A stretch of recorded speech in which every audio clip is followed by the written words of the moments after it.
Assalamualaikum warahmatullahi wabarakatuh. Perkenalkan, nama saya Muhammad Zulfikar. Saya Reva Intan Aurelia. Saya Revalina Putri. Oke, di sini kami akan memaparkan tentang hasil penelitian kami terkait faktor penyebab kesalahan penulisan pada mahasiswa. Boleh, Teh Reva, silahkan dipaparkan.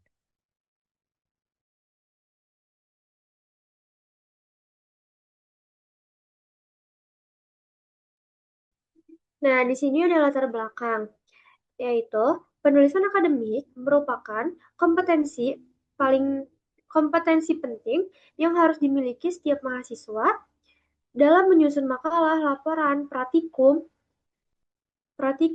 artikel ilmiah maupun skripsi. Kenyataannya, masih banyak mahasiswa melakukan kesalahan dalam ejaan, tata bahasa, struktur kalimat, pemilihan kata, dan format penulisan ilmiah. Kesalahan tersebut dapat menurunkan kualitas karya ilmiah, mengurangi kredibilitas penulis, serta menyulitkan pembaca memahami isi tulisan. Berdasarkan berbagai penelitian, kesalahan penulis kesalahan penulisan dipengaruhi oleh faktor internal maupun eksternal, sehingga diperlukan upaya bersama dari mahasiswa, dosen, dan perguruan tinggi untuk meningkatkan kemampuan menulis akademik.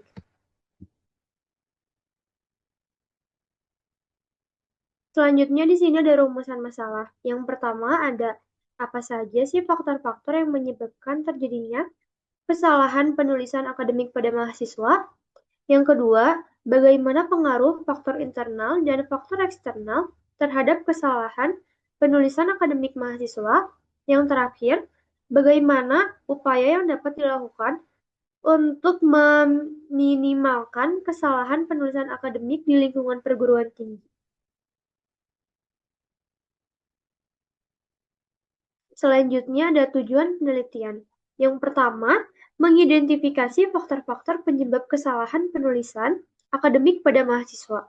Yang kedua, mendeskripsikan faktor internal dan faktor eksternal yang memengaruhi kesalahan penulisan.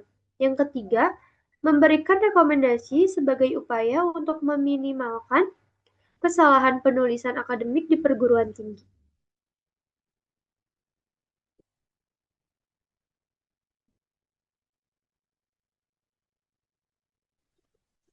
Baik, di sini ada landasan teori, yaitu yang pertama ada penulisan akademik, proses penyusunan karya ilmiah yang menggunakan bahasa yang baku, sistematis, logis, dan objektif. Lalu yang kedua ada kesalahan penulisan akademik, penyimpangan terhadap kaidah bahasa, ejaan, tata bahasa, dan sistematika penulisan ilmiah. Lalu yang ketiganya ada faktor penyebab, internal kurang memahami POD, kemampuan menulis rendah, pengaruh bahasa informal, kurang teliti. Lalu yang keempatnya ada eksternal, minim bimbingan dosen, kurang pelatihan, rendahnya budaya literasi. Lalu yang terakhir ada upaya perbaikan, pembelajaran bahasa, latihan menulis, pendampingan dosen, budaya membaca, dan swasembada.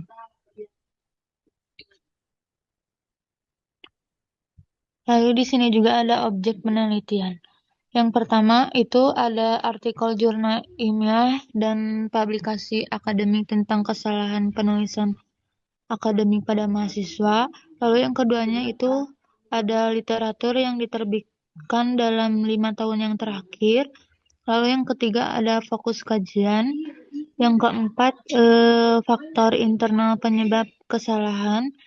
Yang kelimanya ada faktor eksternal penyebab kesalahan. Lalu yang terakhir ada solusi untuk meningkatkan kualitas penulisan akademik. Selanjutnya di sini ada mode penelitian.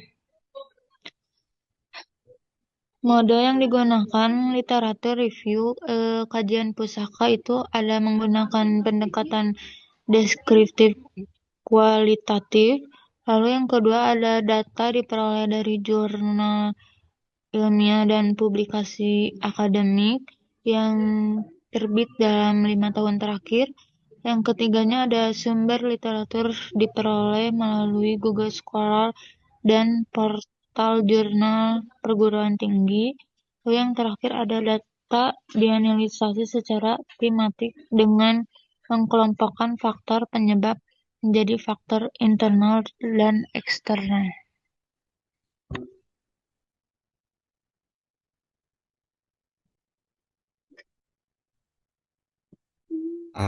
Di sini selanjutnya ada hasil penelitian yang dimana hasil dari uh, penelitian kami atau hasil dari kajian kami menunjukkan bahwa kesalahan penulisan akademik disebabkan oleh 5 faktor utama. Yang pertama, kurangnya pemahaman terhadap kaidah bahasa Indonesia baku. Yang kedua, rendahnya kemampuan menulis akademik. Dan yang ketiga, pengaruh penggunaan bahasa informal dalam kehidupan sehari-hari, tidak memakai bahasa formal. Yang keempat, minimnya bimbingan dari dosen atau pembimbing akademik. Yang kelima, kurangnya ketelitian dalam proses penulisan dan penyuntingan. Faktor yang paling dominan adalah kurangnya pemahaman terhadap kaidah bahasa Indonesia baku.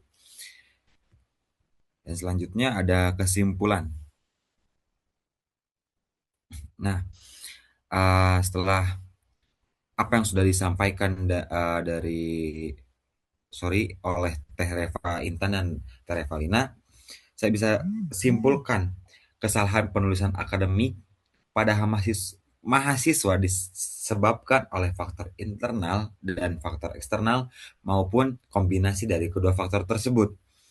Dan selanjutnya, faktor yang paling dominan adalah kurangnya pemahaman terhadap kaidah bahasa Indonesia baku, diikuti rendahnya kemampuan menulis akademik, pengaruh bahasa informal, minimnya bimbingan dosen, dan kurangnya penelitian. Dan yang terakhir, peningkatan kualitas penulisan akademik memerlukan kerjasama antara mahasiswa, dosen, dan institusi pendidikan melalui pembelajaran bahasa, latihan menulis, pendampingan, serta pembiasaan melakukan penyuntingan. Maka dari itu, kami harap adanya kajian kami kali ini bisa meminimalisir dan menanggulangi kesalahan penulisan akademik pada mahasiswa. Seperti itu. Mungkin itu saja yang bisa kami sampaikan. Mohon maaf bila ada salah kata atau salah perilaku. Mohon dimaafkan. Wabillahi taufiq wal hidayah. Wassalamualaikum warahmatullahi wabarakatuh.